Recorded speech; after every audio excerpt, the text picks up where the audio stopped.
ka nga. Yun ba yung tawag mo sa asawang nagsisilbi sa asawa niya? Eh sa kabit, na nagkakandara pa sa isang lalaking pagmamayari ng iba. Anong tawag mo doon, Heidi? Kagagahan? Kabaliwan? O kalandian? Alam mo, Heidi, naisip ko,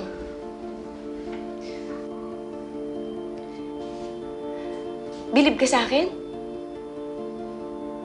Naawa naman ako sa'yo. Tingnan mo yung itsura mo. Ganda mo. Nakakapagsuot ka ng mamahaling damit, mamahaling bag, magagandang sapatos. Pero ang tanong ko sa'yo, bakit hanggang ngayon, hindi ka makatisod ng asawang magpapakasal sa'yo? Kaya anong ginagawa mo? Nagkakandara pa ka sa asawa ko. Inaagaw mo sa akin. Pero ako mahal ang asawa mo. Talaga?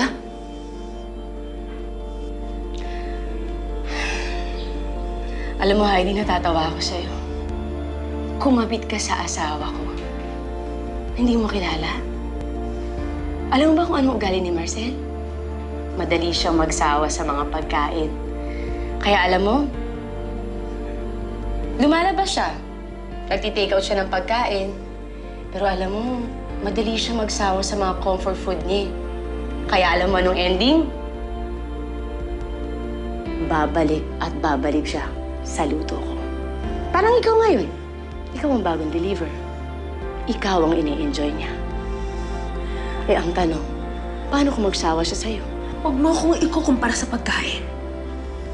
Hindi ako napapanis, kaya hindi magsasawa ka agad sa akin si Marcel. Alam mo, naniniwala ako. Maaayos namin ang asawa ko kung ano mang problema namin. At ikaw, mapapanis ka. Mapapanis ka ng kakahintay sa asawa mo si Marcel.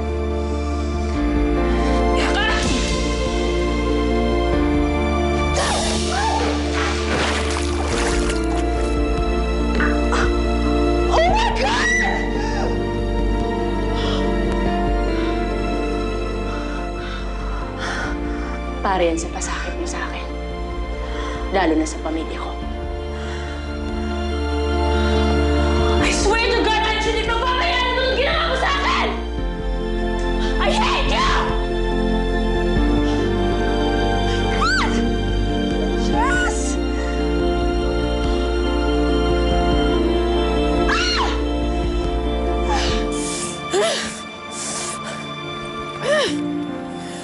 Mars! Bakit naman ganyan itsura mo? Mukha kang basang sisiw. Che! Gusto mo mag-swimming sa Imbornal? Kayo naman, hindi naman biro. Wisit na Angelina yan. Napapanis pala, ah. Tignan na lang natin kung sinong iluluwa ni Marcel sa aming dalawa pagkatapos ng gagawin ko.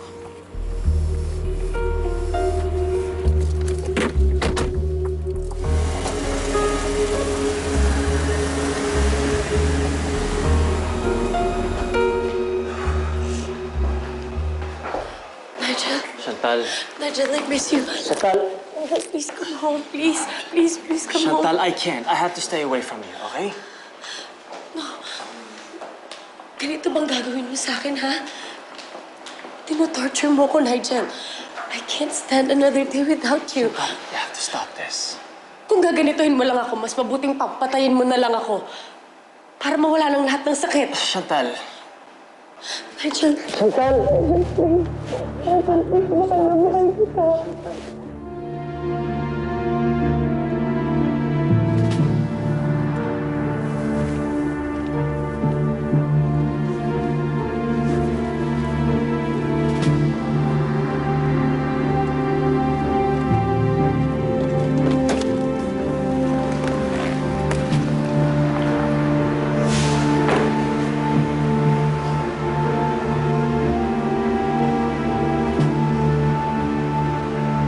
Ito nga ang kumpanyang pinagtatrabahuhan ni Nigel.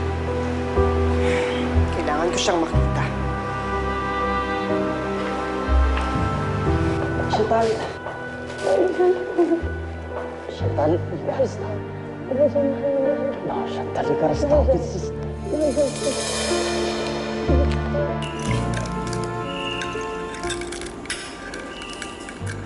Alam mo, hindi kita maintindihan. I don't know why you don't get it. Muntik na nga mamatay ang anak ko nang dahil sa'yo at nakuha mo pang tumira dito sa bahay. Ako na po humingi ng sorry sa nagawa ni Kuya. No, you get out of here right now. I know, I cannot stand it anymore. Ma, please, tama na. Hindi pwedeng umalis si Angeline dito.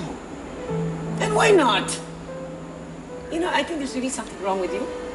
Muntik ka na nga mamatay. Bahala na nga kayo.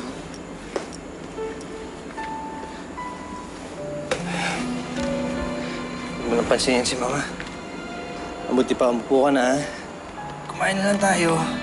Dahil gusto ko, nandito ka pag dumating pa ba.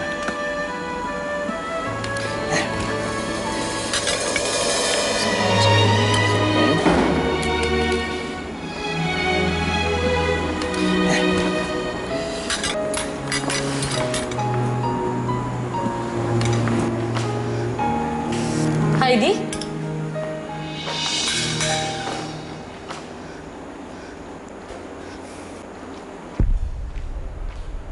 Anong ginagawa mo dito, Heidi?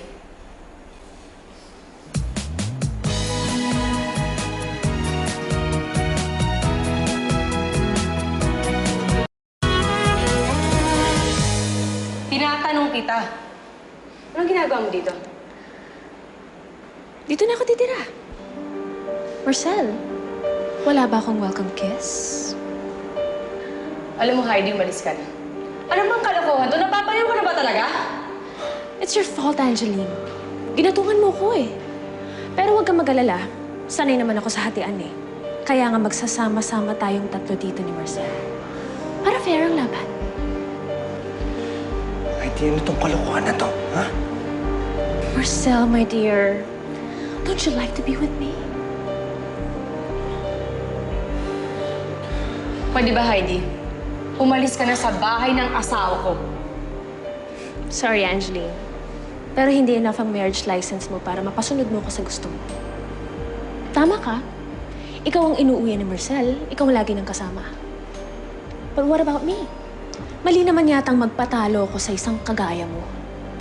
I've accomplished a lot in life. What have you done? You can't do this, Heidi.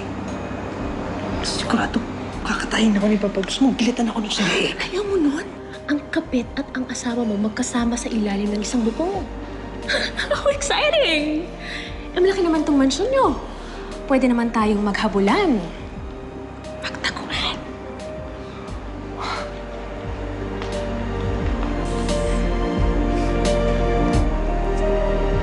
Isipin mo na lang competition na to, Angeline. Tignan na lang natin kung sinong mananalong Mrs. Marcel Salcedo in the end. Ang kabit o ang asawa?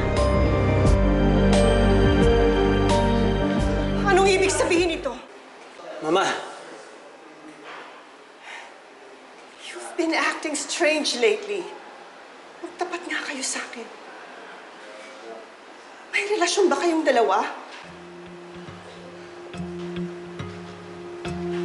Alam mo, buti pa umalis ka na. Nakikita ko pa ni Mama. Umalis ka na! Alas! Angeline! Relax! Is this how you treat your guest? If my memory serves me right, hindi ka naman pinalaking bastos, di ba? Palagi ka nga most polite nung elementary tayo. Ako? I welcome special people with open arms, not with a bang. Kaya nga nung pinapunta ko si Marcel, ayaw na nang lumabas. Heidi, please stop, okay? This is not the time to fool around. Hindi ka pwede dito. At sino naman nagsabi sa'yo nakikipaglokohan ako? Dito lang ako.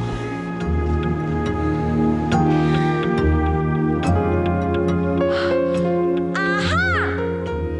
Bakit nandito na naman yung fried fish na luwa ang mata? Angeline, di ba gabi na? Bakit namalengke ka pa? Tia Madel. Bakit ka nga nandito? Akala niyo ba mapapalagpas niyo pa tong kakaibang kilos ninyo? No. I'm not blind! Well, Magsabi nga kayo sa akin, may relasyon ba kayong dalawa? Yes, it's true, Ma. Sorry kung naging malihim ako sa'yo lately. Chantal! It's true. I have a boyfriend. And gusto ko siyang makilala niyo. Ikaw din, kuya. I'm sorry kung hindi ko sinabi kaagad, ma. Sigurante, ha? I don't see anything wrong with that. Mas mabuti nga na makilala na natin ang boyfriend ni Chantal. And Chantal, I'm so happy for you, Chantal. Kung sino man yung special someone na yan, I know you've made the right choice. Thanks for understanding, ma. I really love him. Don't worry. Mag-arrange ako ng special dinner para makilala niyo siya.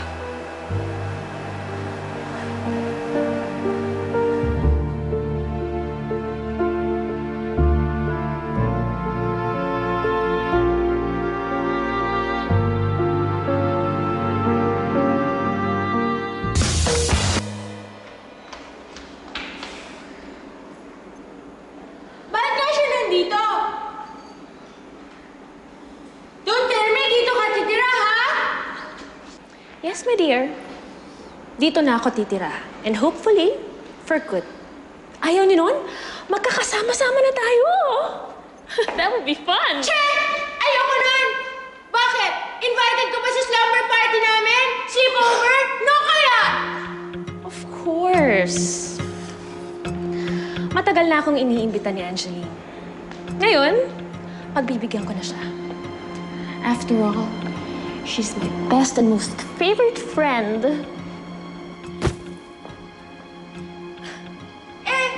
Saan ka naman matutulog? Walang problema sa akin. Hindi naman ako maarte. Pwedeng-pwede ako kahit saan. Pwede ako sa kwarto ni Angeline. Sa gitna nila ako ni Marcel. For heaven's sake! Ano ba? Hindi! Hindi pwede! Dapat Angeline lang and Marcel in one room! Mag-asawa lang yun! Alam ko na! Sa guest room ka! Sa guest room ka! Halika! Easy! Ano pa? Basta! Huwag ka papasok sa room ni Angeline tsaka ni Marcel, ha? Fine. Okay! Get your things! Bring it to your guest room!